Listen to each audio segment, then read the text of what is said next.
فمن كان على أمر من أمور المسلمين فليتق الله فيهم. لا يتكلم أحد بموت رسول الله إلا ضربته. جئتك أؤمن بالله وبرسوله وبما جئت به. فقد أعذرت إليكم وأعذرتموني.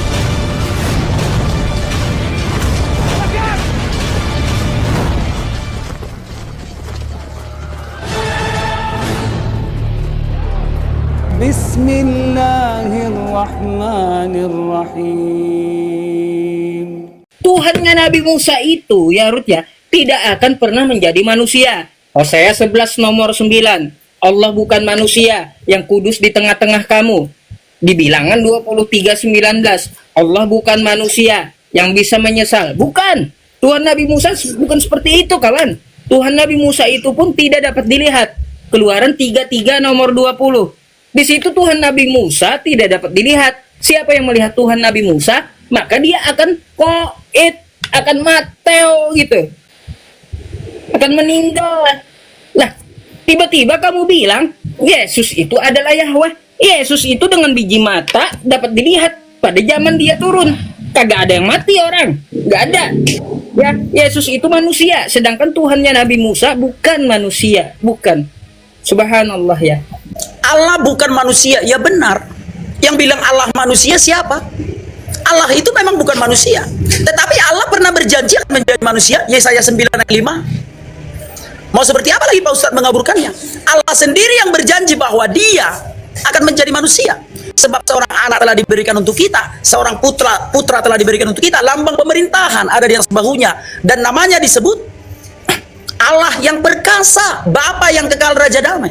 Allah sendiri yang berjanji akan datang ke dunia. Makanya ketika Yesus ada di dunia ini nih, Yohanes 8 ayat 24, ini pengakuan Yesus loh Pak Ustadz. Tadi Pak Ustadz mengatakan, di mana pengakuan Yesus kalau dia adalah Allah? Sekarang aku membacakannya sama Pak Ustadz ya. Karena itu tadi aku berkata kepadamu bahwa kamu akan mati dalam dosamu. Sebab jikalau kau tidak percaya bahwa akulah dia, kamu akan mati dalam dosamu. Itu kata Yesus. Jadi jangan ditanyakan lagi nanti Pak Ustadz, bolak-balik, bosan penonton. Yohanes 14 ayat 9. Barang siapa melihat aku sudah melihat Allah. Itu kata Yesus. Kolose 1 ayat 15. Yesus adalah gambar Allah yang tidak kelihatan. Yohanes 10 ayat 30. Aku dan Bapa adalah satu. Itu kata Yesus loh. Bukan kata Matius, bukan kata Paulus, bukan kata Yohanes, bukan. Yesus yang ngomong. Allah bukan manusia, yang memang benar. Allah itu bukan manusia. Yang bilang Allah manusia siapa? Bukan berarti Allah tidak bisa menjadi manusia. Nah, Allah menjadi manusia harusnya kita bersyukur. Karena Allah menjadi manusia untuk menyelamatkan kita dari alam kubur. Supaya kita tidak mengalami siksa kubur itu lagi. Harusnya kita bersyukur. Allah datang ke dunia, masuk ke alam kubur untuk membebaskan arwah orang-orang dari alam kubur itu. Matius 27 ayat 52 dan 53. Dan kuburan-kuburan terbuka, banyak orang kudus yang telah meninggal bangkit, dan sesudah kebangkitan Yesus mereka pun keluar dari kubur lalu masuk ke kota kudus. Harusnya kita bersyukur Allah datang ke dunia sehingga kita tidak mengalami siksa kubur lagi. Tetapi iblis yang di dalam goa memang tidak akan pernah senang, karena iblis bakal rugi. Yang mengunci arwah manusia di alam kubur itu kan iblis. Maka ketika Allah membebaskan arwah manusia dari alam kubur, iblis memang nggak suka. Jadi hanya iblislah yang tidak senang Allah membebaskanmu dari alam kubur. Makanya penyembah-penyembah iblis itu selalu menolak. Coba ketika saya pernah berdiskusi dengan orang Buddha. Orang Buddha bertanya kepada saya, anak Batak, apa tujuan Yesus datang ke dunia? Kau mengatakan Allah datang ke dunia, apa tujuannya? Lalu aku menjawab, untuk membebaskan arwah manusia dari alam kubur. Matius 27 ayat 52 dan 53. Orang Buddha berkata, syukurlah kalau begitu. Artinya kita tidak mengalami siksa kubur lagi kalau memang ini tujuan Yesus. Artinya bukan soal kau percaya Yesus Tuhan atau tidak, tetapi kedatangan Allah ke dunia itu sangat menguntungkan bagimu Ustadz, supaya tidak ada lagi siksa kubur. Belum apa-apa lagi MU udah mulai melawak. Karena kalau kita tidak dibebaskan Tuhan Yesus dari alam kubur, maka arwah kita akan ada di kuburan itu. Kuburan kita akan terasa sakral, makanya ada bisnis kuburan di dalam Islam. Kenapa di dalam Kristen tidak ada bisnis kuburan? Kalau di dalam Islam kan ada itu, bisnis kuburan. Kenapa? Karena orang-orang datang ke kuburan itu untuk berdoa kepada arwah orang yang mati di kuburan itu. Kenapa? Karena dia mati kan arwahnya di kuburan itu, karena dia tidak tahu jalan yang lurus. Kan gak nyambung. Maka ketika dia mati, arwahnya terkunci di alam kubur itu. Maka kuburan itu disakralkan, adalah bisnis kuburan. Datang pengikutnya, maka dibikinlah kota infak dan segala macam. Kalau Kristen tidak ada, kenapa? Karena Kristen kalau mati itu ke sorga. Karena sudah dibebaskan Yesus dari alam kubur itu. Matius 27 ayat 52 dan 53. Jadi semoga Pak Ustadz paham. Allah datang ke dunia itu janji Allah di dalam kitab para nabi.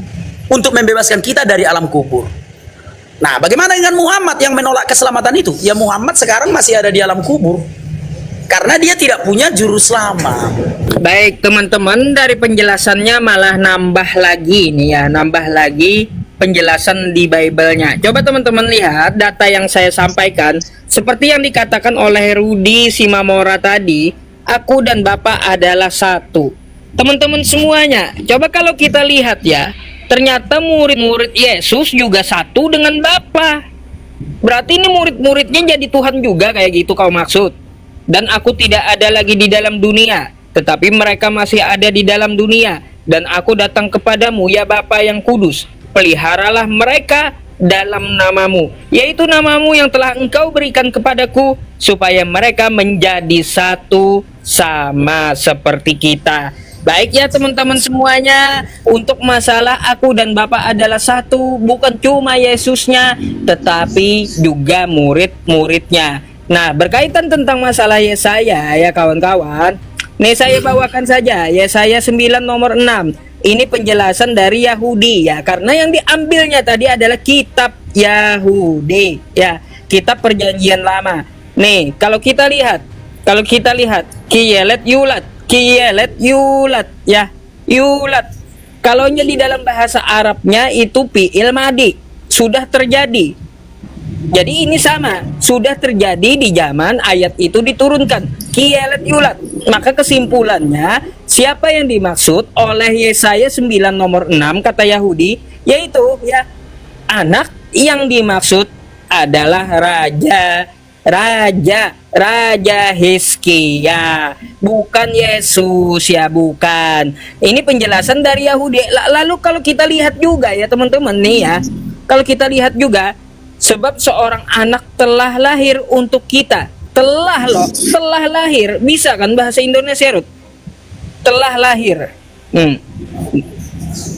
Nah, telah lahir untuk kita, seorang putra yang telah diberikan untuk kita, telah lahir, paham kan, telah lahir ya. Lambang pemerintahan ada di atas bahunya, dan namanya disebut orang penasehat ajaib, Allah yang perkasa, Bapa yang kekal, Raja damai. Sejak kapan kriteria ini untuk Yesus? Yesus kagak punya pemerintahan kawan ya.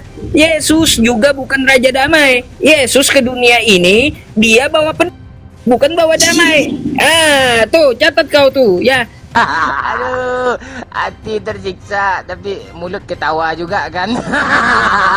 Jangan mengada-ngada sama ku gitu loh. Dari mana kriteria Yesaya 9 nomor 6 itu kau katakan untuk Yesus? Kamu paham kan, fi'il madi telah terjadi. Di situ dikatakan pun telah lahir, artinya pada saat itu juga, bukan buatan. Makanya yang dimaksud oleh Yahudi itu adalah Raja Hizkia. Nah, teman-teman semuanya, saya tadi menanyakannya kepada Rudy secara tekstual. Sampai-sampai ya teman-teman, saya tampilkan nih tulisan ya. Adakah Yahweh berfirman kepada Paulus? Itu terus dari tadi saya ulang itu aja loh teman-teman. Tulisannya ada nggak kayak gitu? Bukan yang saya permasalahkan itu Bapak dan aku adalah satu, bukan. Tapi adakah di kitabnya Rudy Yahweh berfirman kepada Paulus, Yahweh berfirman kepada Lukas, Yahweh berfirman kepada Matius, Yahweh berfirman kepada Yohanes? Ada nggak seperti itu? Terus pertanyaan tambahan untuk Rudy, sejak kapan Yesus itu mengaku dirinya adalah Yahweh? Itu di mana dalilnya? Jangan mengada-ada lah. Jangan mengada-ada. Aku adalah Yahweh, kata Yesus. Ada seperti itu.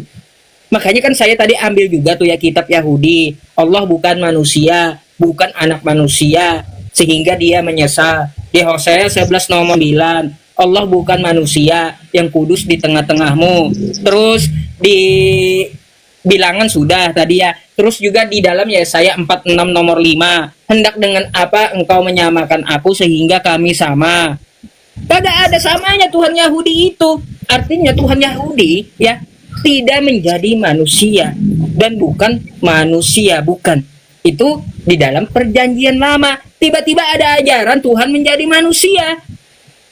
Tiba-tiba ada ajaran seperti itu, padahal Tuhannya Nabi Musa mengatakan dia bukan manusia. Lalu ini ajaran Tuhannya dari mana yang jadi manusia ini? Karena apa? Bukan dari ajaran Nabi Musa, ya, bukan dari ajaran Israel. Baik, kalau tidak ada lagi pertanyaan yang lain, bilang aja menyerah Pak Ustadz. Udah aku jelaskan tadi, sejak kapan Yesus mengaku bahwa dia Allah? Sudah, Yohanes 8 ayat 24. Kalau kau tidak percaya bahwa akulah dia, kamu akan mati dalam dosamu. Itu perkataan Yesus. Nanti jangan tanya lagi Ustadz, bolak-balik Ustadz tanya, bolak-balik ku jawab, itu aja. Yohanes 14 ayat 9, apa kata Yesus? Barang siapa melihat aku sudah melihat Allah. Udah jelas ku jawab Pak Ustadz. Nanti jangan tanyakan lagi, bolak-balik bosan penonton. Kan itu Pak Ustadz, sejak kapan Yesus mengaku bahwa dia Allah? Benar itu pertanyaanmu kan? Sekarang ku jawab. Yohanes 8 ayat 24. Bahwa kamu akan mati dalam dosamu jikalau kamu tidak percaya bahwa akulah dia, kau akan mati dalam dosamu. Yohanes 8 ayat 24. Itu perkataan Yesus. Yohanes 14 ayat 9. Ini perkataan Yesus, bro. Barang siapa melihat aku sudah melihat Bapa. Jadi jangan bolak-balik tanya-tanya lagi itu Pak Ustadz. Kalau nggak ada lagi yang mau ditanyakan yang lain, angkat bendera putih aja Pak Ustadz. Udah aku jawab dari tadi. Itu pengakuan Yesus. Nah di dalam Yesaya 9 ayat 5 misalkan. Itu tuh Hizkia. Sejak kapan orang Yahudi disebut Allah yang perkasa? Sejak kapan ada orang yang disebut Bapa yang kekal? Sejak kapan manusia disebut penasihat yang ajaib? Yesus datang membawa pedang. Ini udah Pak Ustadz tanyakan 2 hari yang lalu dan sudah ku jawab. Berarti Pak Ustadz kalau bertanya dan ku jawab, Pak Ustadz nggak mudeng. Pedang yang dimaksudkan di situ adalah firman Allah. Baca Ibrani 4 ayat 12. Sebab firman Allah hidup dan kuat dan lebih tajam daripada pedang bermata 2 manapun. Artinya Yesus datang membawa pedang. Artinya firman Allah yang menjadi pemisah. Bukan Yesus bawa pedang seperti simbol agamamu itu. 2 hari yang lewat ini sudah Pak Ustadz tanyakan dan sudah ku jawab. Ternyata Pak Ustadz tanyakan lagi. Paham ya? Jadi pedang yang dimaksudkan di situ adalah firman Allah, bukan pedang lambang agamamu itu, bukan. Nggak ada sejarah macam begitu. Berikutnya, tidak ada kerajaan Yesus di dunia. Hukum yang di Indonesia ini kita pakai Pak Ustadz, itu hukum Tuhan Yesus loh.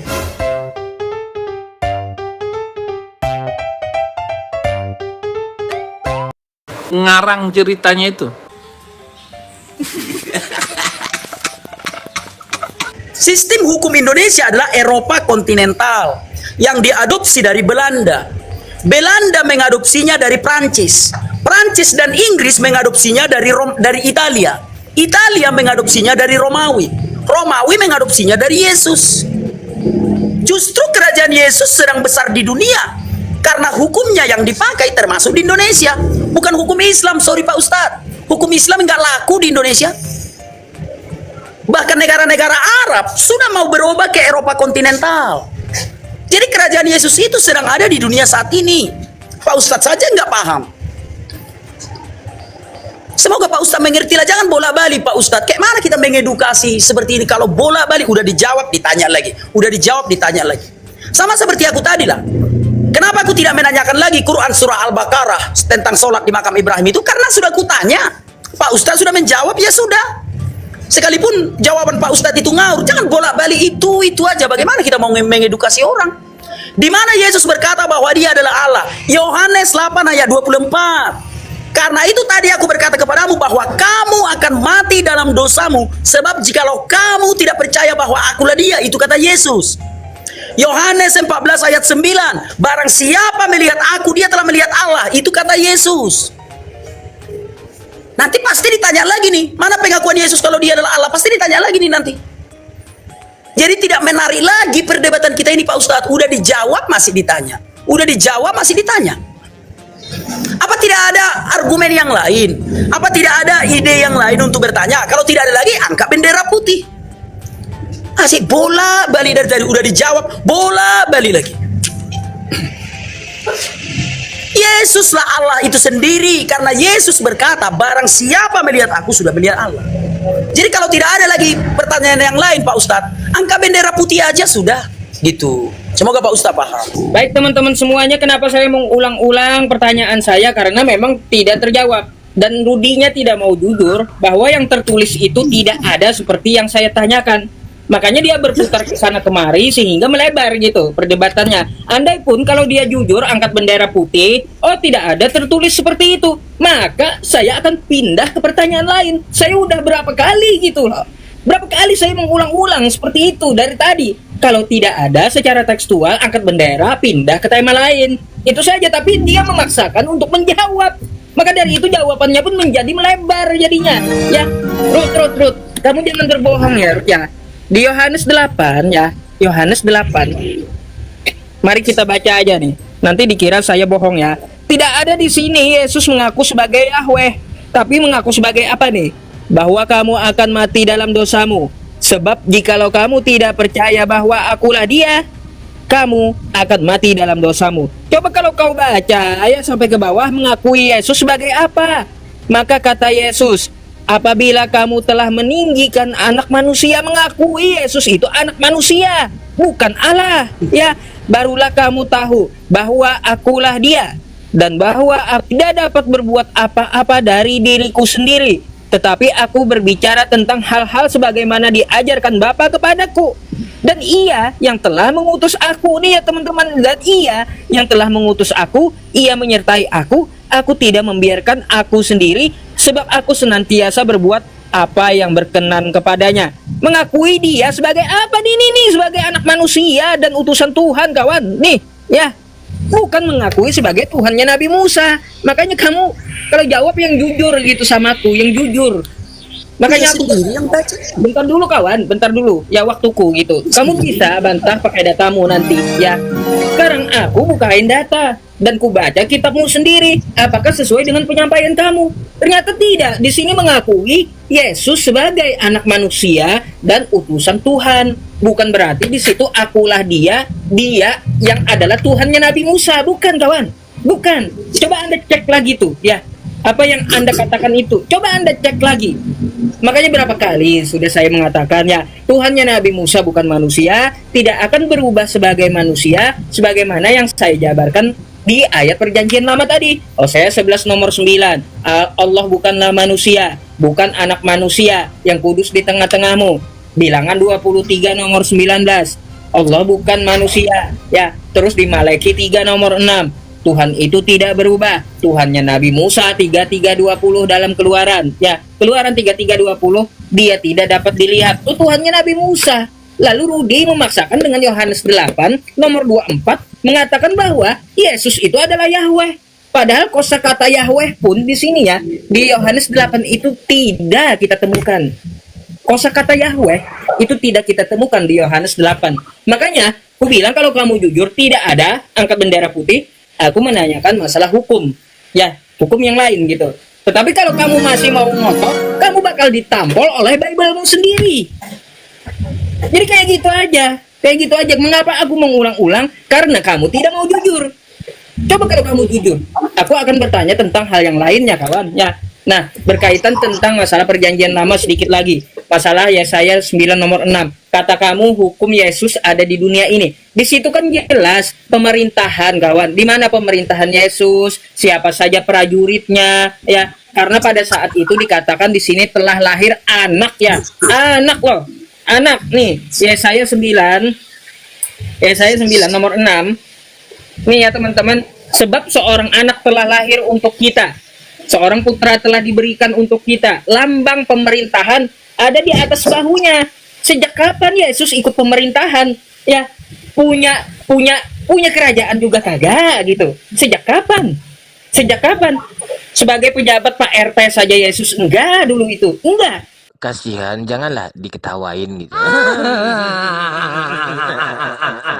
Apalagi kau bilang di sini, ya, dia adalah lambang pemerintahan di bahunya. Kapan? Kapan?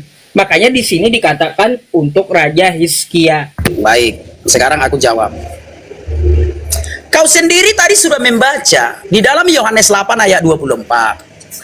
Karena itu tadi aku berkata kepadamu bahwa kamu akan mati dalam dosamu, sebab jikalau kamu tidak percaya bahwa akulah dia, kamu akan mati dalam dosamu. Menurutmu dia di situ siapa? Bukankah dia di situ merujuk kepada Allah? Kau sendiri udah membaca tadi. Karena itu tadi aku berkata kepadamu bahwa kamu akan mati dalam dosamu, sebab jikalau kamu tidak percaya bahwa akulah dia, kamu akan mati dalam dosamu. Lalu kau lari ke ayat tadi yang lain dan segala macam. Kau sendiri udah baca. Contoh seperti ini, kau eksegesis dulu nanti ini, nggak apa-apa. Nanti kutanya kau tentang Islam, biar fokus dulu kau mengenal Yesus itu. Nggak kutanya dulu Islam, nggak kutanya.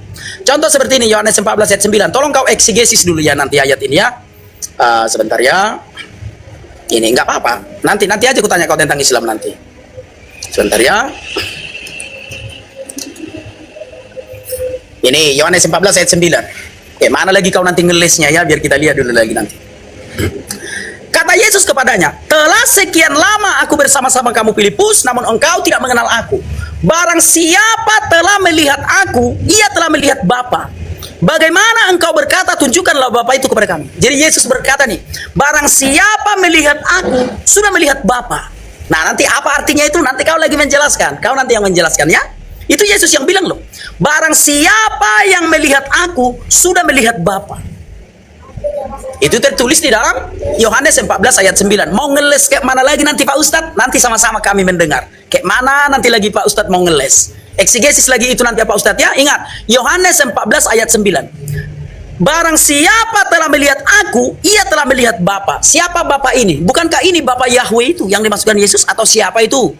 Atau bapaknya siapa? Bapaknya si Abdullah. Nah, atau itukah ini? Nanti Pak Ustadz yang eksegesis ya. Nggak usah, aku nggak menanya Al-Quran dulu, nggak usah. Biar fokus dulu, biar fokus. Biar jangan kemana-mana dulu. Karena kau bertanya Alkitab, ku balas dengan menanya Al-Quran, nanti bingung Pak Ustadz. Antara menjawab atau bertanya. Maka sekarang aku nggak menanya Islam dulu, enggak. Silakan Bapak eksegesis dulu ini. Yohanes 14 ayat 9 ini. Jangan lari dari Yohanes 14 ayat 9. Yesus berkata, barang siapa telah melihat aku, dia telah melihat Bapa. Apa maksud Yesus di situ? Silakan kau cari referensi dari manapun. Silakan kau cari dalil dari manapun. Yang penting berfokus kepada Yohanes 14 ayat 9 ini. Ini kata Yesus ya. Kata Yesus kepadanya, telah sekian lama aku bersama-sama kamu Filipus, namun engkau tidak mengenal aku. Barang siapa telah melihat aku, ia telah melihat Bapa. Bagaimana engkau berkata, tunjukkanlah Bapa itu kepada kami. Siapakah Bapa yang dimaksudkan Yesus di sini? Tapi harus jujur, Pak Ustadz, berdiskusi itu harus jujur supaya pengetahuan bertambah ya. Supaya pengetahuan bertambah harus jujur. Jangan lari dari Yohanes 14 ayat 9. Semoga Pak Ustadz paham. Nah, Allah bukan manusia. Yang bilang Allah manusia siapa? Tetapi Allah yang berjanji akan menjadi manusia. Kan begitu. Allah sendiri yang berjanji bahwa dia akan datang ke dunia. Pada hari aku menyelamatkan, aku akan menyelamatkanmu. Pada hari aku berkenan, aku akan menolong engkau. Yang bilang Allah manusia siapa? Tetapi Allah bukan tidak boleh menjadi manusia. Tentu saja Allah itu maha kuasa. Tapi ada orang, Allah menjadi manusia ditolak. Allah jadi batu disembah. Allah jadi manusia dia nggak percaya. Tapi Allah jadi batu, disembahnya batu itu. Nah, kira-kira seperti itu. Jadi Pak Ustadz, aku tidak menanyakan Al-Quran dulu. Biar aku melihat dulu ya seberapa hebat Pak Ustadz. IQ Pak Ustadz itu seberapa tingkatannya itu, poinnya ada di titik berapa. Jangan lari dari Alkitab. Yohanes 14 ayat 9. Barang siapa melihat aku telah melihat Bapa. Itu Yesus yang ngomong. Tolong Pak Ustadz, kayak mana lagi ngelesnya, kami akan menyaksikan. Gitu. Silakan Pak Ustadz, aku persilakan dengan hormat. Entah kayak mana nanti Pak Ustadz ngelesnya, biar kami saksikan dulu.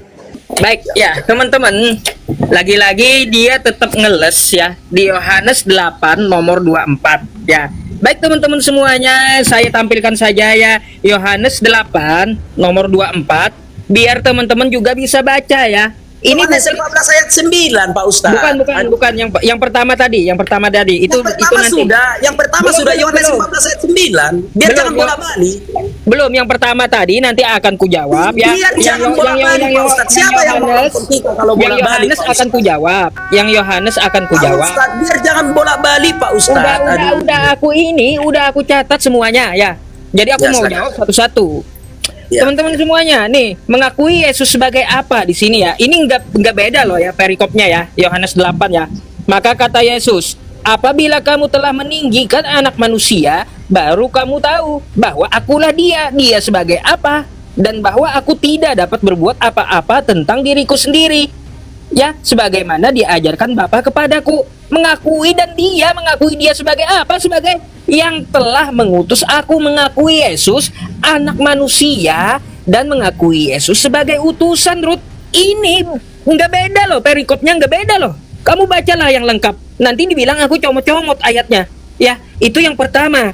Ya, bukan mengakui Yesus sebagai Tuhannya Nabi Musa. Nah, terus ya Ruth ya, tentang masalah Yohanes 14 nomor 9. Teman-teman baca dulu ya. Yohanes 14:9. Ini sudah saya bukakan ya. Yohanes 14 nomor 9. Kata Yesus kepadanya, telah sekian lama aku bersama-sama kamu Filipus, namun engkau tidak mengenal aku. Barang siapa telah melihat aku, ia telah melihat Bapa. Sebagaimana engkau berkata, tunjukkanlah Bapa itu kepada kami. Ini ayat dibantah sendiri oleh Yesus ya. Bantahan oleh Yesus itu ada di Yohanes. Di Yohanes 5:37 dibantah sendiri itu ayat oleh Yesus ya. Nih, kata Yesus seperti apa? Bapa yang mengutus aku, dialah yang bersaksi tentang aku. Kamu tidak pernah mendengar suaranya. Nih ya, ini apa nih? Rupanya pun tidak pernah kamu lihat. Dibantah sendiri oleh Yesus. Rupa Bapa itu tidak dapat dilihat. Jadi apakah kamu mau mengatakan bahwa Yesus itu pelin-pelan atau Yesus itu berdusta? Karena apa? Tidak sinkron Yohanes 5:37 ini dengan Yohanes 9 ayat 4 tadi, 14 nomor 9 tadi. Jadi nggak perlu aku, Ruth, yang bantah ini Yesus sendiri ya. Yang bantah itu Yesus sendiri, bukan aku. Bantahannya Yohanes 14 nomor 9 itu ada di Yohanes 5:37 yang mana di situ dikatakan Yesus, Bapa rupanya tidak dapat pernah kamu lihat. Ya kalau masalah kamu memframing ya Ruth ya. Framingnya Allah jadi batu sejak kapan kayak gitu? Setahuku Allah jadi batu itu ada di kitab kamu Ruth ya. Nih di 2 Samuel ya. Nih Allah gunung batuku. Jadi Allah itu jadi batu ada di kitab kalian, bukan di kitab aku, kawan. Astaga. Digegen pressing balik KO tuh. Jadi seperti itu. Jaga gitu loh cara bicaramu. Katanya Allah jadi batu, dipercaya. Ya ini di kitab kamu Allah jadi batu, kalian aja percaya tuh Allah gunung batuku. Mau macam mana, kawan? Jadi seperti itu ya. Tolong ya, kamu baca lagi kitab kamu secara lengkap. Nanti dibilang aku tuduh-tuduh gitu. Enggak. Aku cuma bicara sesuai apa yang tertulis di kitab kamu. Bukan berarti aku ada-ada. Lah, Yohanes 14 nomor 9 itu dibantah oleh Yohanes 5:37. Bapa yang mengutus aku, dia yang bersaksi tentang aku. Kamu tidak akan dapat melihat rupanya, suaranya pun tidak dapat kau dengar. Ya, itu Bapanya Yesus. Makanya senada dengan yang di Keluaran 33 nomor 20 ya. Bapa itu tidak dapat dilihat. Siapapun yang melihat dia maka akan akan mateo. Silahkan kamu buka tuh Keluaran 33 nomor 20. Tuhannya Nabi Musa tidak dapat dilihat dan Tuhannya Nabi Musa tidak akan pernah berubah. Tuhan Nabi Musa tidak akan pernah menjadi manusia. Satu pertanyaanku samamu ya. Sejak kapan Tuhannya Nabi Musa secara tekstual akan datang ke dunia? Yothet Pape datang menjadi manusia. Oke. Ya, aku ketawa aja ya. Tadi Yohanes 8 ayat 24 bisa kau bantah, kau bilang. Yohanes 14 ayat 9 karena nggak bisa kau bantah, kau tuduh Yesus yang membantahnya. Aduh, hati tersiksa tapi mulut ketawa juga kan. Jadi mau sampai kapan hidupmu Ustadz tuduh menuduh? Artinya kau tidak bisa membantah itu kan? Lalu kau mengutip ayat yang lain, kau bilang pula dibantah oleh Yesus sendiri. Jadi memang tidak bisa terbantahkan bahwa Yesus itu adalah Allah itu sendiri. Sengaja tadi aku tidak menanyakan iman Islam supaya kau fokus. Kupikir kau bisa ngeles dengan cara yang lebih efektif. Ternyata tidak. Kau mengambil ayat Yesus utusan. Ya memang benar Yesus itu utusan ketika dia ada di dunia. Yesus itu memang utusan kok ketika dia ada di dunia. Tetapi dia tidak sama dengan utusan-utusan yang lain. Allah mengutus wujudnya ke dunia menjadi manusia, makanya dia disebut utusan. Emang saya menolak Yesus itu sebagai utusan ketika di dunia? Enggak menolak dong, memang Yesus utusan kok ketika dia di dunia. Tapi sekarang dia bukan di dunia lagi. Bukan seperti Muhammad yang masih di kuburan. Yesus sekarang sudah di sorga. Kenapa? Karena dia tidak sama dengan utusan-utusan yang lain. Allah mengutus wujudnya ke dunia supaya kita mengenal Allah. Ingat Pak Ustadz, Allah itu nggak bisa dilihat. Siapa yang bisa melihat Allah? Maka supaya kita bisa melihat Allah, Yesus mengutus wujudnya ke dunia. Maka ketika Alkitab mencatat Kejadian 18 ayat 1, Tuhan menampakkan diri kepada Abraham. Wujudnya yang datang ke dunia bertemu dengan Abraham. Kalau Allahnya itu di sorga nggak bisa dilihat. Kejadian 17, Tuhan menampakkan diri kepada Abraham di dekat pohon tarbatin di Mamre. Wujudnya yang diutus ke dunia untuk bertemu dengan Abraham. Keluaran 33 ayat 11, Tuhan berbicara kepada Musa dengan berhadapan muka. Emang Tuhan dari surga datang ke dunia? Matilah Musa. Maka supaya Musa tidak mati, Tuhan mengutus wujudnya ke dunia bertemu dengan Musa. Sama seperti Tuhan hendak menyelamatkan kita. Apakah Tuhan datang ke dunia meledaklah bumi ini? Maka Tuhan mengutus wujudnya ke dunia, itulah Yesus. Omonganmu seperti balon warna-warni, indah tapi isinya angin. Wujud dari Allah yang tidak kelihatan itu, makanya Yesus disebut utusan. Semoga Pak Ustadz paham lah. Jadi udah aku jawab ya. Jadi udah selesai masalah itu. Pak Ustadz gagal, tidak mengerti sebenarnya keimanan Kristen itu. Padahal aku sengaja nggak menanyakan Al-Quran. Ternyata Pak Ustadz tidak mengerti. Malah membawa dalil Yesus utusan. Orang memang Yesus utusan kok ketika dia di dunia. Tetapi dia tidak sama dengan utusan-utusan yang lain. Dia adalah wujud Allah yang diutus oleh Allah ke dunia. Jelas ya? Ya udahlah, aku tanyalah Al-Quran sajalah udah. Mungkin Pak Ustadz lebih mengerti Al-Quran. Pak Ustadz tadi membawa di dalam kitab Samuel, Allah gunung batuku. Gunung batu maksudnya di situ sumber keselamatan, bukan batu yang berbentuk kelamin itu. Karena ada itu batu berbentuk kelamin, menyembah pun arahnya ke situ. Di dalam Samuel dikatakan Allah gunung batuku, artinya Allah itu sumber keselamatan. Jadi itu maknanya itu tersirat di dalamnya. Allah gunung batuku, artinya Allah itulah keselamatan kita. Bukan batu yang berbentuk apa itu, memang batu asli. Coba kalau kita ketik di Google misal, umat penyembah batu, keluar itu. Batu itu memang disembahnya. Kenapa? Karena batu itu diyakini bisa ya menghapus dosa dan segala macam. Ada di Inggris, Blackstone namanya. Gitu ya, yang di Inggris maksud. Nah oke lah, sekarang aku tanyakanlah kepada Pak Ustadz Al-Quran saja. Baru sekarang aku menanyakan Islam ya. Aku membaca di dalam satu hadis, barangkali Pak Ustadz juga bisa menjawab gitu ya. Mencium Hajar Aswad dan rukun Yamani akan menghapus dosa sebanyak-banyaknya. Nah kira-kira kayak mana ini penjelasannya Pak Ustadz? Kalau mencium batu Hajar Aswad, maka dosa akan dihapus. Maka orang berlomba-lomba mencium ini, berdesak-desakan mencium batu ini. Dan ini dipraktekkan oleh orang Islam. Nah itu ya, tolong Pak Ustadz jawab itu. Silakan. Baik ya teman-teman, biar tidak tersisa syubhatnya, saya akan jawab dulu tentang masalah yang ditanyakan Rudi. Sebenarnya mudah jawabannya ya. Apakah Hajar Aswad itu disembah? Jawabannya tidak. Ya, tidak ada dalilnya. Terus apakah Hajar Aswad itu menghapus dosa? Sebenarnya Hajar Aswad itu pernah dicium Nabi saja gitu ya. Umar bin Khattab itu mengatakan ya teman-teman, andaikan ya Nabi tidak Umar bin Khattab tidak pernah melihat Nabi mencium batu Hajar Aswad, maka kata Umar, aku tidak akan pernah mau menciummu. Kamu tidak ada manfaatnya dan kamu juga tidak ada mudaratnya. Jadi itu cuma sekedar batu gitu ya. Nah, apakah menghapus dosa? Jawabannya, barang siapa mengikuti sunnah Rasul, mencium batu tersebut karena dia mengikuti sunnah dari Rasul, maka Allah akan menghapus dosanya. Oke? Nah, itu dalilnya ya, yang kuberikan kepadamu. Quran Surah Ali Imran ayat 31. Qul in kuntum tuhibbunallaha fattabi'uni yuhibbukumullah. Barang siapa yang mencintai Allah, maka ikutilah sunnahku, sunnah Nabi ya. Salah satunya beliau pernah mencium batu Hajar Aswad, umatnya mengikuti gitu. Mengikuti bukan berarti batu Hajar Aswadnya ya yang menghapus dosa, kagak. Tapi sunnahnya, sunnah dari Nabi itu yang menghapus dosa dari umat Islam gitu, Rut. Allahu Akbar ya. Tuh penjelasanku. Terus satu lagi ya, Rut ya. Kalau kau bilang Allah gunung batuku itu adalah bla bla bla bla bla, ya sudah, nggak apa-apa gitu ya. Itu di 2 Samuel dan di Mazmur banyak gitu. Lagi pula menurut Paulus kan tuh ya, menurut Paulus Yesus itu kan perumpamaan gunung ini, Rut. Perumpamaan batu yang dibuang oleh tukang bahan bangunan. Itu kata Paulus kan.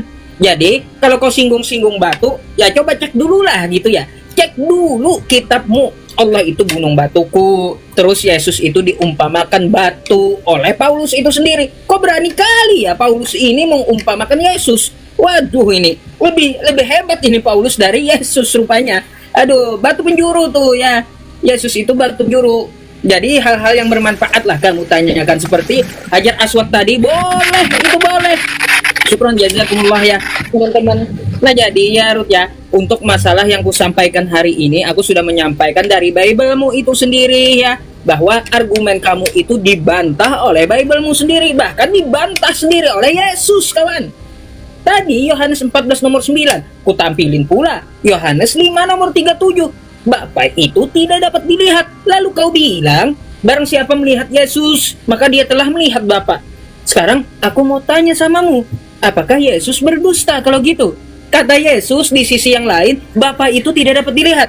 Di sisi lain, barang siapa, kata Yesus, yang melihat aku, maka dia telah melihat Bapa. Sekarang, ini apakah Yesus pelin-pelan atau Yesus itu berdusta? Kamu mau katakan seperti itu? Ruth, satu lagi ya, yang kubantah pakai kitabmu. Kata kamu, Tuhannya Nabi Musa akan turun ke bumi, ya, mengubah diri menjadi manusia. Maka aku tadi, apa Ruth, coba kamu perhatikan ini ya. Yesaya 46 nomor 5 itu, Ruth ya. Dengan hendak apa kamu menyamakan Tuhan Nabi Musa? Hah? Hendak dengan apa kamu menyamakan Nabi Musa, Tuhannya Nabi Musa? Tuh, ya, silakan kau lihat tuh. Kepada siapakah kamu hendak menyamakan aku? Hendak membandingkan dan mengumpamakan aku, kami sama, sehingga kami sama. Jadi Tuhannya para nabi itu tidak menjadi manusia seperti Yesus ya, seperti yang dikatakan oleh Rudi Simamora ya teman-teman. Saya hanya membacakan Bible-nya mereka, tidak mengada-ada bahwa Tuhannya Nabi Musa itu bukan manusia dan tidak akan pernah datang menjadi manusia. Entah Tuhan dari mana yang datang jadi manusia ya, dari Bible-nya itu sendiri. Karena Tuhannya Nabi Musa, Tuhannya para nabi itu menyatakan, hendak dengan apa kamu menyamakan aku? Hendak dengan apa coba? Aku ini tidak dapat dilihat. Aku ini bukan manusia yang kudus di tengahmu. Aku bukanlah yang akan berubah, bukan. Itu Tuhannya para nabi. Tiba-tiba ada ajaran mengatakan bahwa Tuhan turun ke bumi menebus dosa menjadi manusia. Masya Allah, Masya Allah.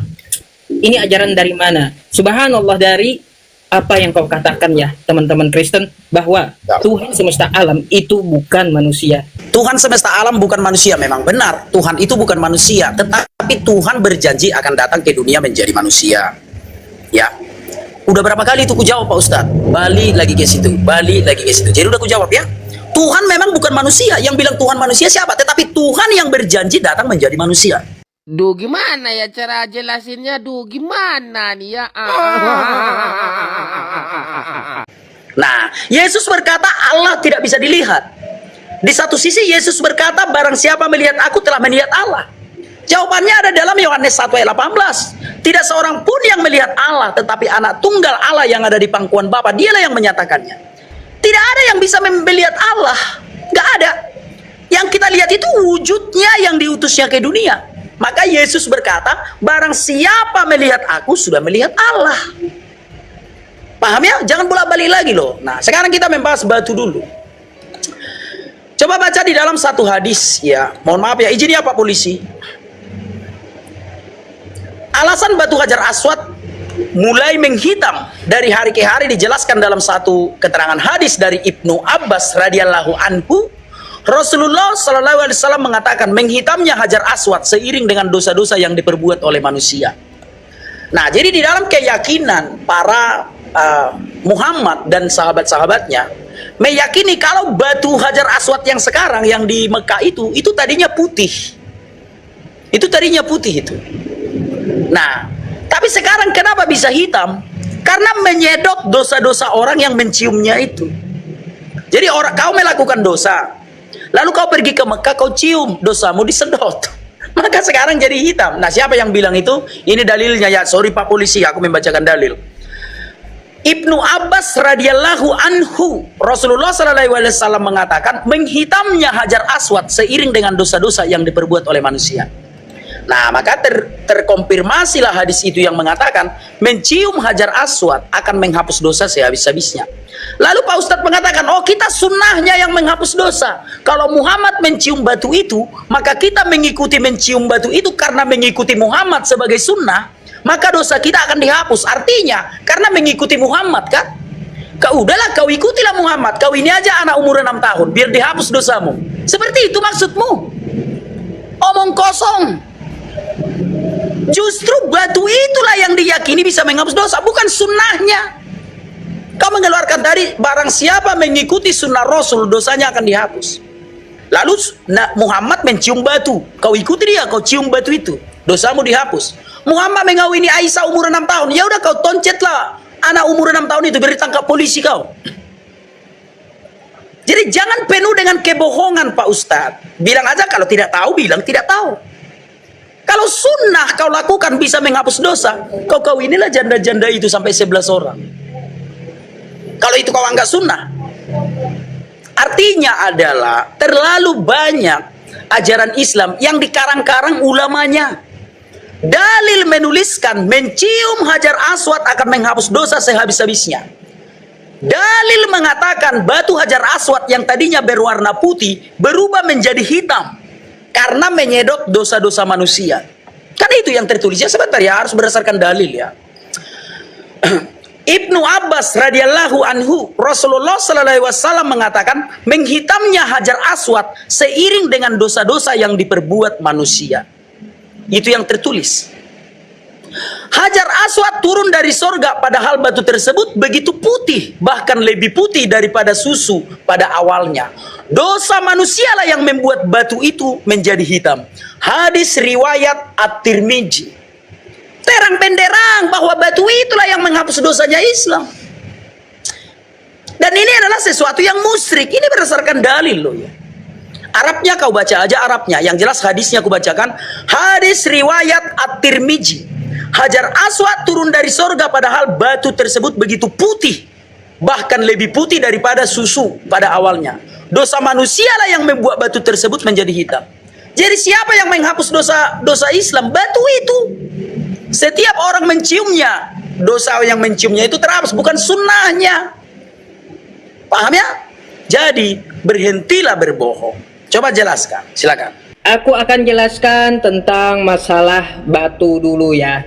Tadi aku menanyakan tentang masalah batu penjuru sama kamu yang katanya batu itu kan adalah jelmaan dari Yesus gitu ya. Bukan jelmaan sih, tapi batu itu diumpamakan oleh Paulus sebagai Yesus. Yesus itu adalah batu yang dibuang oleh tukang bahan bangunan. Dia adalah batu penjuru gitu. Terus Allah gunung batuku. Kamu tidak ada menjelaskan memakai referensi maksudnya Tuhankah yang jadi batu atau Tuhankah gunung batu itu yang menghapus dosa datang ke bumi di tiang salib kayak gitu atau kayak gimana konsepnya? Bikin saya bingung itu Ruth. Coba kamu ya jelaskan masalah gunung batu dan Yesus itu adalah batu penjuru yang dibuang oleh tukang bahan bangunan. Itu apa maksudnya? Apa maksudnya gitu? Terkait kamu tentang menanyakan tentang masalah batu Hajar Aswad. Menurut hadis kamu tadi, dosa anak manusia lah yang menjadikannya hitam. Ruth, tadi aku jawab pakai Quran ya. Pakai Quran. Qul in kuntum tuhibbunallah fattabi'uni yuhibbukumullah. Mengikuti sunnah Nabi. Lama-lama itu batu kalau dicium ya hitam juga, bibir ke bibir banyak seluruh manusia. Jadi kan itu. Macam mana pula? Jadi yang menghapus itu Hajar Aswadnya hanya sebagai saksi bahwa umat Islam melakukan sunnah Rasulullah Shallallahu Alaihi Wasallam, dan sunnahnya itulah yang akan menghapuskan dosa pengikut Rasulullah Shallallahu Alaihi Wasallam. Kullu ummati yadkhulunal jannah illa man aba. Semua umatku akan masuk surga kecuali yang enggan. Maka ikuti seluruh sunnahnya. Lah, terus bagaimana dengan aku yang ada di Indonesia? Apakah aku bisa cium batu Hajar Aswad? Enggak, sunnah Nabi yang lain banyak. Contoh beristighfar, ya, sholat taubat. Ngapain aku cium batu ke sana? Sama saja sunnah Nabi juga gitu. Sunnah itulah yang menghilangkan dosa, diampuni oleh Allah Subhanahu wa taala yang mengikuti sunnah Nabi. Contoh ya, istighfar tuh ya, sunnah Nabi itu yang menghapus dosa kita, bukan batunya. Kalau aku tidak dapat datang ke Ka'bah, apakah dosaku tidak diampuni? Kagak juga kawan, ada sunnah yang lainnya. Nah, terkait masalah kata kau ya, Ribka, Siti Aisyah, Nabi sunnahnya itu menikahi anak di umur 6 tahun. Ruth, menikahi anak di umur 3 tahun itu ada di kitabmu. 3 tahun Ribka itu, ya kamu jelaskan kenapa dinikahi di umur 3 tahun. Masih mending tuh kalau di kitabku 6 tahun, dikumpulin 9 tahun. Sekarang Ribka itu 3 tahun itu faedahnya apa gitu Pak? Faedahnya apa dinikahi 3 tahun? Itu kan ada di kitabmu, seharusnya kamu contoh tuh kitabmu. Nikahi saja anak di bawah umur 3 tahun, mampus kamu nanti ditangkap polisi. Ya, coba kamu jelaskan atau bisa bantah tentang masalah Ribka dengan sebuah data. Kenapa Ribka itu dinikahi di umur 3 tahun? Ya, makanya aku bilang sejak kemarin kamu itu ya, semut di seberang lautan itu bagi kamu kelihatan, tetapi gajah di pelupuk mata bagimu tidak kelihatan. Nah, bereskan kau ya untuk masalah Ribka seperti apa. Terus apa faedahnya Ribka itu dinikahi 3 tahun? 5 tahun aja belum, padahal masih bayi loh kawan-kawan, bayi itu masih bayi. Kalaunya Siti Aisyah itu udah bisa jalan teman-teman, dikumpulin pun sudah setelah haid gitu. Nah, untuk masalah Ribka kayak gimana? Haid belum, terus masih tik masih belajar jalan, dinikahin. Ya dibully lah, masa enggak pula? Macam mana pula itu? Makanya ya Ruth ya, coba kamu masalah gunung batu seperti apa? Tuhan kamu kah yang batu, atau kamu kah yang nyembah batu, atau batu itu kah yang hapus dosa kamu? Ya, karena ada istilah-istilah dari Paulus, ada juga istilah dari Perjanjian Lama, dan satu hal lagi, coba jelaskan kepadaku kenapa Ribka dinikahi umur 3 tahun? Ya, bayi itu Ruth, bayi. Makanya aku bilang baru belajar jalan tuh, tik nempel di dinding. Oh, kayak gitu dinikahin, kayak gitu. Ngaduh. Itu faedahnya apa? Kalau kau tanya faedahnya Nabi kami buat apa menikahi Siti Aisyah, hadis yang kau bawa ya, perawinya saja itu dipertanyakan. 6 tahun itu Hisham itu dipertanyakan udah perawinya. Bisa kubawakan dengan hadis yang lain yang umur 18 tahun ada juga. Oke. Baik. Sekarang aku menjawab dulu, lucu kawan-kawan ya. Kau kan lagi-lagi cari remis. Pak Ustadz, kita ini berdebat agama, bukan main catur. Kalau kita main catur, baru Pak Ustadz cari remis. Kalau aku mengatakan Muhammad mengawini Aisyah umur 6 tahun, memang tertulis pada saat berusia 6 tahun. Dan di tangan Aisyah masih ada boneka. Itu tertulis loh secara letterlet, usiaku 6 tahun dan di tanganku masih ada boneka, masih main boneka. Lalu kau cari remis kepada Ribka, umur 3 tahun. Tidak ada tertulis di Alkitab Ribka berumur 3 tahun. Tidak ada, itu hanya cara mengeles. Kalau kita membaca kawan-kawan di dalam Kejadian 24, ya memang benar Alkitab menulis bahwa Ribka dipinang bagi Ishak. Bacalah kawan-kawan di dalam Kejadian 24. Ribka itu sendiri sedang menggembalakan kambing domba di padang. Bagaimana mungkin anak umur 3 tahun bisa menggembalakan kambing domba di padang sendirian? Tidak ada tertulis umur Ribka itu 3 tahun. Mau cari remis kemana lagi Pak Ustadz? Kita bukan main catur. Kalau main catur bolehlah cari remis. Ini debat lintas agama kok cari remis, itu pun nggak bisa remis. Pak Ustadz, kalau kau mau membandingkan Islam dengan Kristen, jangankan Islam untuk menang, Islam remis saja nggak bisa. Muhammad mengawini Aisyah umur 6 tahun, memang tertulis di dalam hadis itu, usiaku 6 tahun dan aku masih memegang boneka. Wajar dong anak umur 6 tahun megang boneka. Nah, Ribka tidak tertulis 6 tahun, bahkan Ribka ditulis sedang menggembalakan kambing domba. Maka Ribka menimba air dari sumur itu, memberi minum hamba Abraham itu. Anak umur 6 tahun menimba sumur di padang. Anak umur 3 tahun kau bilang tadi, tapi ya sudahlah, yang penting aku sudah menjawab. Nah, berikutnya. Aku bukan mengada-ngada ya Pak Ustadz ya, bahwa batu itu, batu Hajar Aswad yang di Mekah itu tadinya putih, dia hitam karena dosa manusia. Itu tertulis di dalam hadis Pak Ustadz, di dalam hadis riwayat At-Tirmizi. Hajar Aswad turun dari surga, padahal batu tersebut begitu putih, bahkan lebih putih daripada susu pada awalnya. Dosa manusialah yang membuat batu tersebut menjadi hitam.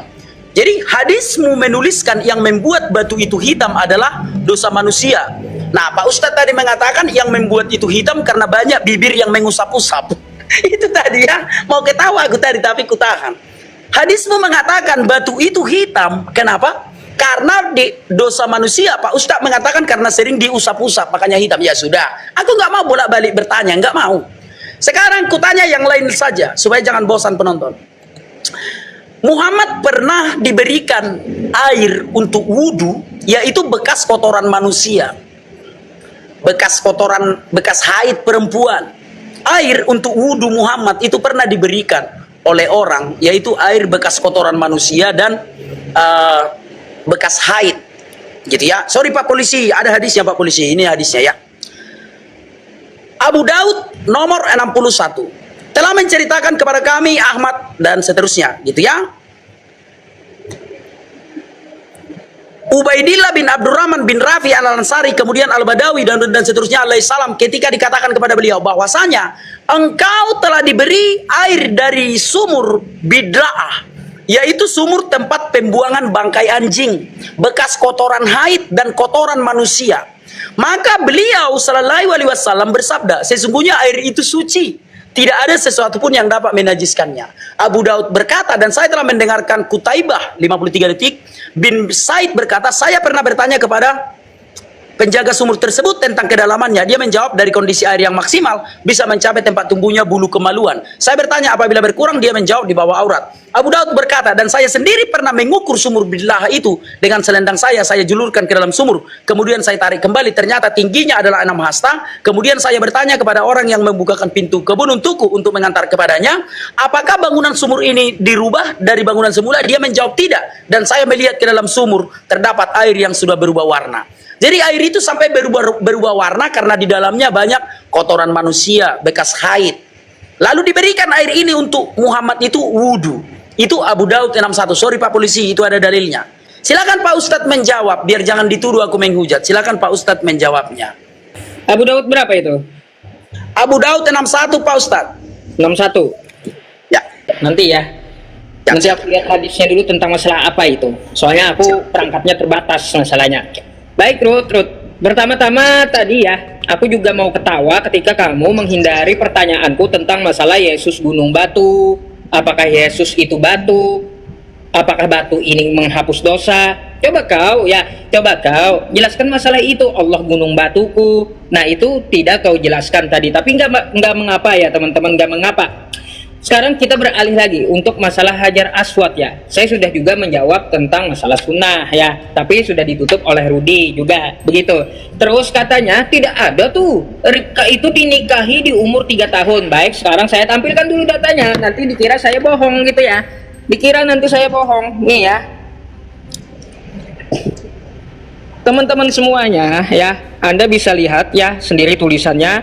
Kalau kita cari-cari ya, aku nggak ketemu ini satu persatu dulu.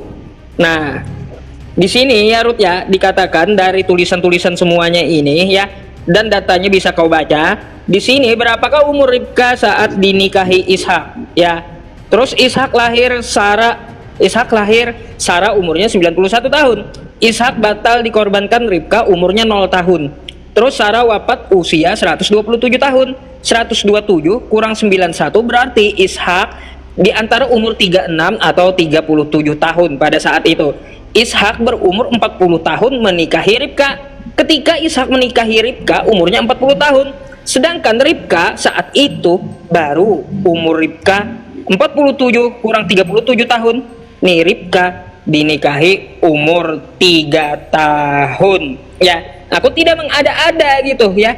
Nah, jangan kau bilang aku memfitnah atau tidak tertulis. Enggak, itu semuanya ada tuh di Kejadian 25-20, Kejadian 22-23. Semuanya akan kubongkar gitu ya. Kubongkar.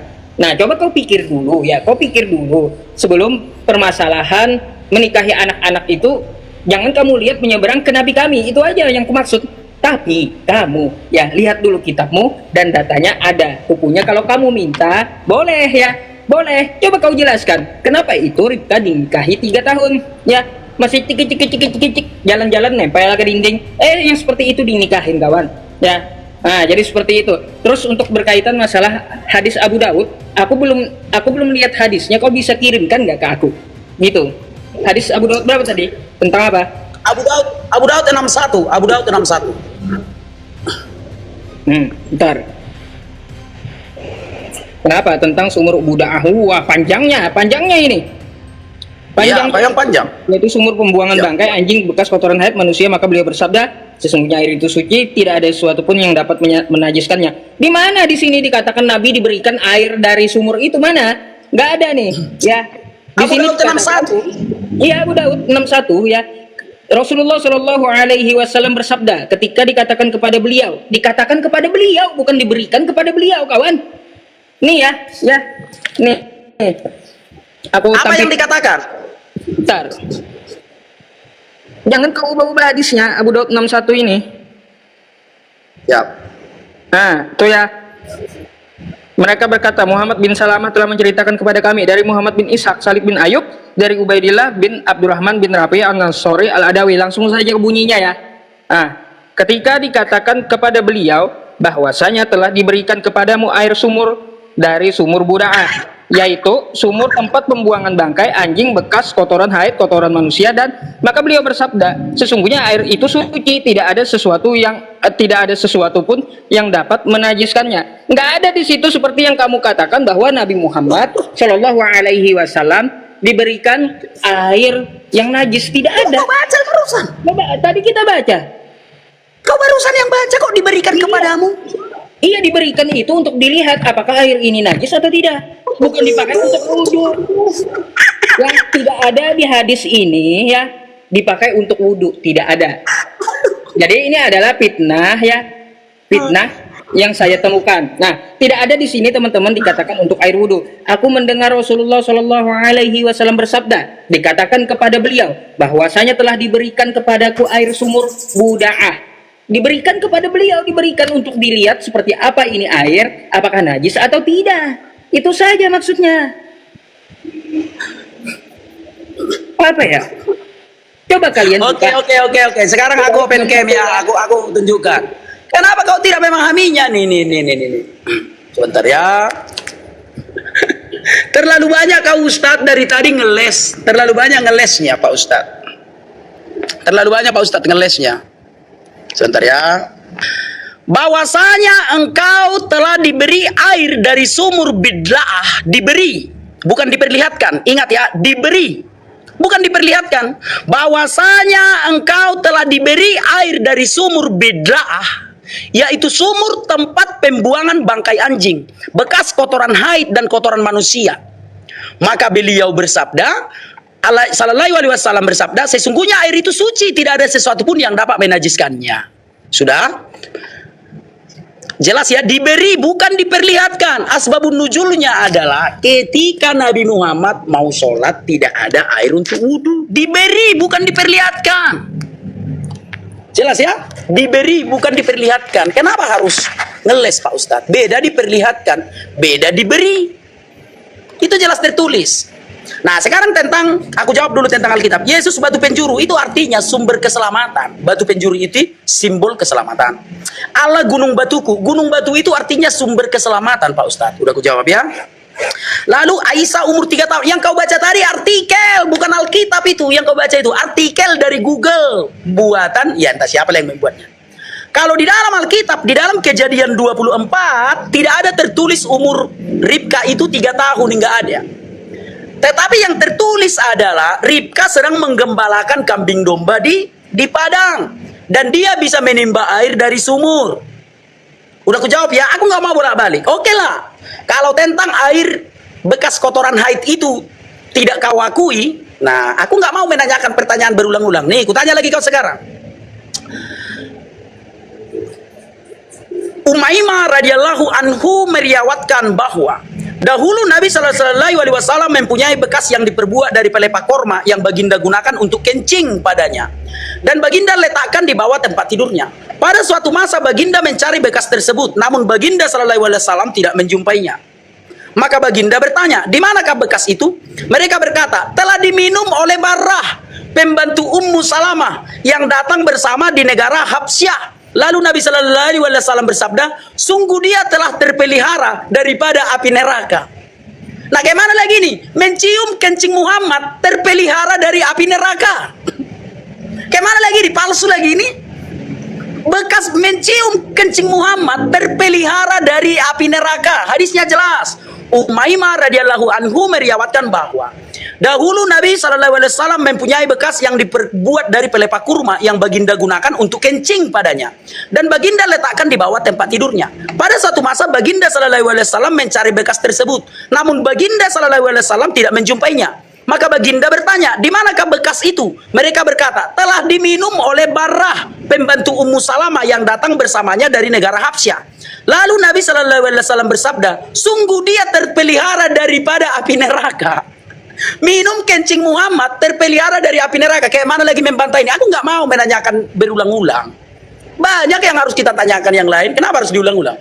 Sudah, batu hajar aswad selesai. Apapun jawaban Ustadz, Ustadzlah yang benar. Ya, sumur bidla'ah, tempat haid manusia diberi kepada Muhammad. Apapun jawaban Ustadz, Ustadzlah yang benar. Nah, sekarang jawab lagi nih. Meminum air kencing Muhammad terpelihara dari api neraka. Hadisnya jelas. Tidak boleh mengarang kawan-kawan. Nanti kita ditangkap polisi kalau mengarang-arang. Udah aku bacakan tadi. Jawab lagi Pak Ustadz. Kayak mana itu meminum kencing Muhammad terpelihara dari neraka? Kayak mana itu? Silakan. Jawab Pak Ustadz. Itu berdasarkan data. Silakan. Oke ya teman-teman, untuk masalah selendang bekas ya, selendang bekas. Dari mana selendang itu bisa diminum kawan-kawan? Coba pikir dah, selendang dapat diminum. Coba isi hadis itu ya, selendang bekas Nabi, bekas terkena kencing, lalu kata Rudi diminum. Sejak kapan selendang itu bisa diminum? Coba jawab dulu. Ya, selendang bisa diminum. Ya, oke. Baik, untuk berkaitan tentang masalah hadis yang dibawakan tadi, Abu Dawud ya, Abu Dawud 61 di situ bukan untuk wudhu, tapi air itu diberikan kepada Nabi dan ditanyakan, air itu tidak dapat menajiskan, sesuatu tidak dapat dinajiskan oleh air tersebut. Tidak ada untuk wudhu, tidak ada juga diberikan untuk Nabi Muhammad untuk berwudhu. Coba kau baca lengkap hadis tersebut kawan, ya.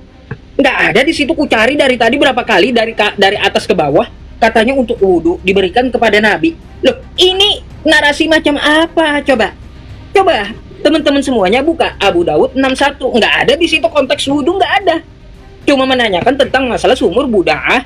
Apakah air ini bekas bangkai anjing, darah, dan yang lainnya najis? Kata Nabi apa? Sesuatu dari air itu tidak dapat menajiskannya. Nah, makanya kita ada di dalam pelajaran fikih bagaimana air itu najis, mutanajis ya. Ada seperti itu penjabarannya kalau di dalam fikih kita. Jadi bukan buat wudhu apalagi sampai minum. Itu narasi dari mana gitu loh. Kok kawan kita ini aneh gitu ya. Oh pantas aja kayak gitu ya. Itu sudah ku jawab, makanya nggak masuk akal gitu. Selendang lah, bekas selendang kena air kencing lalu diminum. Itu narasi macam apa coba?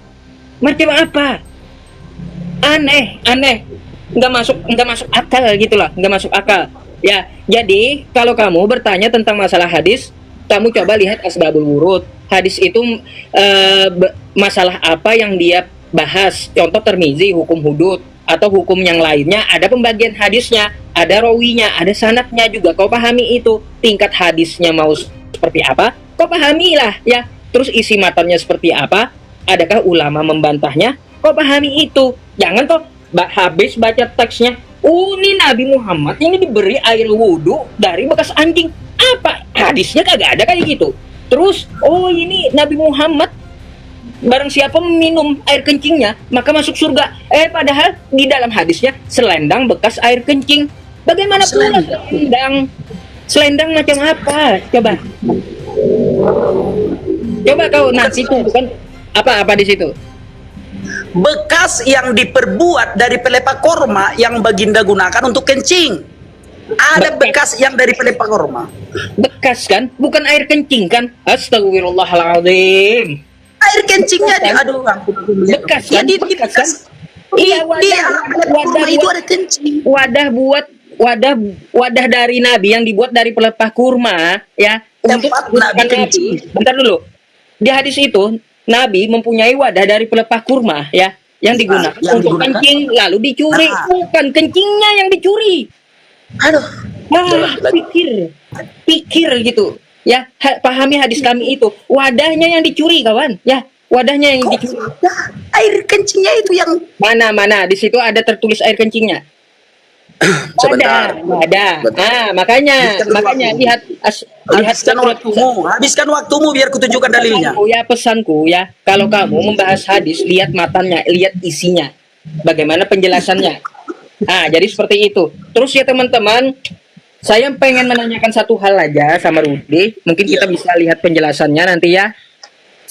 Teman-teman semuanya, di sini ya, di Yehezkiel 4:12, makanlah roti itu seperti roti jelai yang bundar dan engkau harus membakarnya di atas kotoran manusia yang sudah kering di hadapan mereka. Terus di Yehezkiel 4:15-nya, lalu firman-Nya nyata kepadaku, firman-Nya kepadaku, lihatlah kalau begitu aku mengizinkan engkau memakai kotoran lembu ganti kotoran manusia dan bakarlah rotimu itu di atasnya. Ah, ini ya teman-teman, kagak ada kotoran lembu, itu kotoran manusia pun jadi gitu. Ini apa maksudnya, Ruth? Coba. Oke, baik. Oke. Ya, ayat itu ada tertulis di Alkitab. Ya, dan itu ancaman. Kalau tidak bertobat, maka Tuhan akan mendatangkan bangsa yang lain untuk mengepung Yerusalem. Nama rajanya itu Sanherib.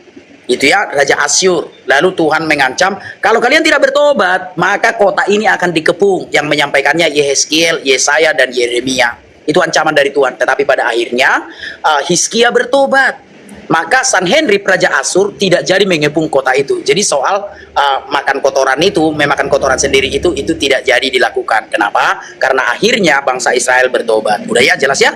Jadi nggak jadi itu. Makanya orang Kristen nggak ada yang minum kotoran, yang nggak ada. Nah, lalu kita sekarang membahas dulu soal aku katanya dituduh fitnah. Karena Ustaz yang cari remis ini ya. Dahulu Nabi SAW mempunyai bekas yang dibuat dari pelepah korma yang baginda gunakan untuk kencing padanya. Dan baginda letakkan di bawah tempat tidurnya. Pada suatu masa baginda SAW mencari bekas tersebut, namun baginda SAW tidak menjumpainya. Maka baginda bertanya, di manakah bekas itu? Mereka berkata, telah diminum oleh Barrah. Jadi yang diminum itu bukan baskomnya, Ustadz. Bagaimana baskom diminum? Tetapi kencing yang ada di baskom inilah yang diminum. Masa baskomnya diminum? Ada aja Pak Ustadz ini. Di situ tidak tertulis telah diminum oleh Barrah. Masa diminum baskomnya? Kencing itu yang diminum. Aduh, udah tertulis pun kau lawan lagi. Dan aku tidak menanyakan satu hadis itu berulang-ulang, nggak mau aku. Sebenarnya masih banyak yang mau kutanyakan, tapi ya sudahlah. Nah, kawan-kawan, edukasi iman itu perlu supaya kita saling mengetahui agama kita masing-masing. Jadi nggak usah marah-marah saudara-saudaraku, biasa-biasa aja. Apa yang kubukakan itu termasuk sumur bid'ah. Silakan baca di dalam Abu Daud 61. Silakan baca. Air itu bukan ditunjukkan kepada Muhammad, tetapi pernah diberikan kepada Muhammad. Maka ditanyakan langsung kepada Muhammad, kau pernah diberi air dari sumur bid'ah itu yang ada bekas haid kotoran manusia? Maka Nabi Muhammad tentu saja membela diri.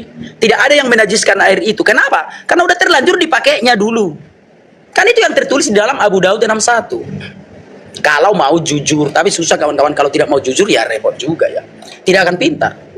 Nah, coba saya bukakan dulu Abu Daud 61. Ini kan menceritakan sesuatu yang sudah terjadi pada masa lampau. Bahwa Muhammad itu pernah diberikan air dari sumur bid'ah itu.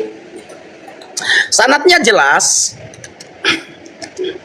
Kalau aku ada kitab hadis ya, tapi yang apa ya saudara-saudaraku ya, yang aplikasi bukan kitabnya, bagaimana membelinya.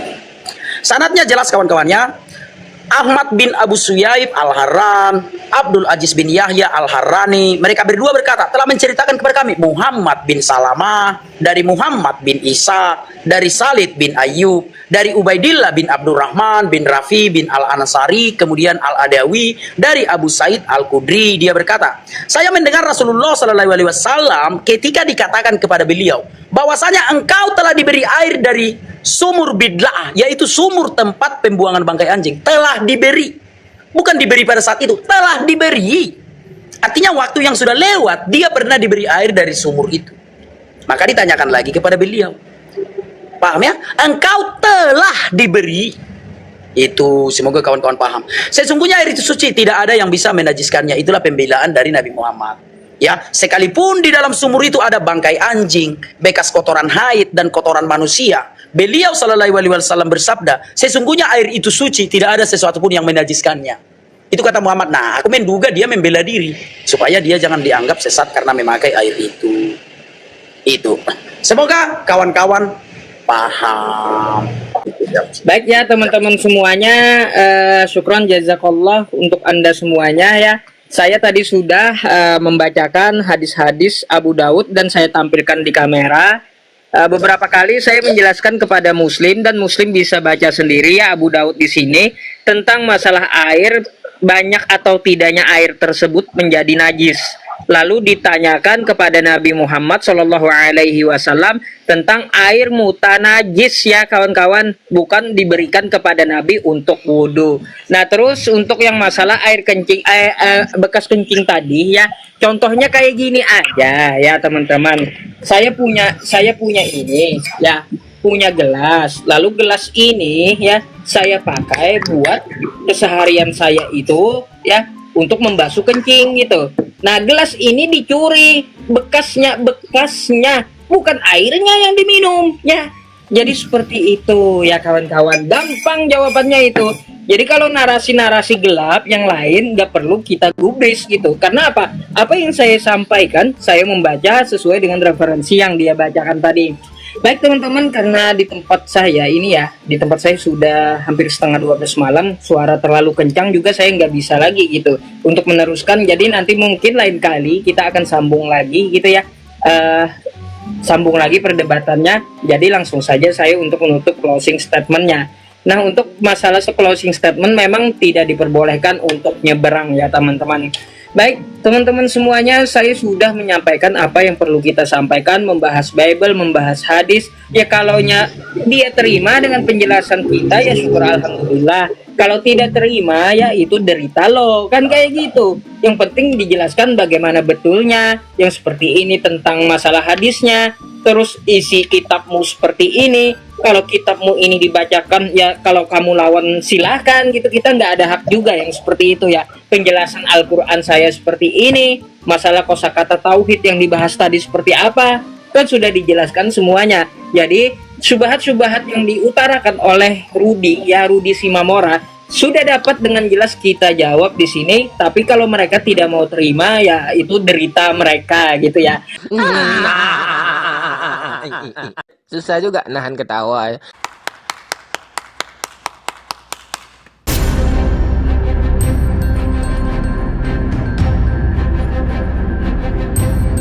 The religion of Jesus was Islam. Because with Allah, there is only one religion. He says, Inna ad-dina inda Allahi al-Islam.